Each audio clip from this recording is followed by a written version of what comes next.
ఆ ఇంట్లో కటిక దరిద్రం, తినను మెతుకులేదు. అప్పుడే భగవతీ బిచ్చాందేహి అంటూ బాల సన్యాసి అయిన ఆదిశంకరులు ఆ ఇంటి గడప ముందు నిలబడ్డాడు. ఆ ఇంట్లోని ఇల్లాలికి ఏమి తోచలేదు. ఎంత వెదికినా ఒక బియ్యపు గింజ కూడా దొరకలేదు.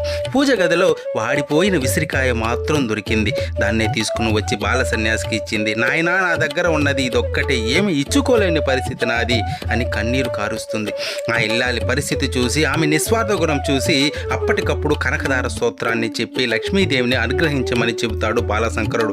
కానీ లక్ష్మీదేవి, నాయనా, ఆ ఇల్లాలు పూర్వజన్మలో ఏ ఒక్కరికి దానం చేయలేదు, నేను ఎలా ఆమెను కరుణించేది అంటే, శంకరులు పూర్వజన్మ వాసనలన్నీ తొలగించి నా కోసం ఈ అభాగ్యురాలని కరుణించు తల్లి, కనక వర్షాన్ని కురిపించు అని వేడుకుంటాడు. అప్పుడే నిర్విరామంగా 2 గంటల సేపు బంగారు ఉసిరికాయల వర్షం ఆమె ఇంటి ముందు కురిపించింది తల్లి. ఆ విధంగా శంకరులు ఆమె దారిద్రాన్ని తొలగించారు. అందుకే కనకదార స్తోత్రం నిత్యం పఠిస్తూ ఉంటే దారిద్రం కనుచూపు మేర ఉండదు.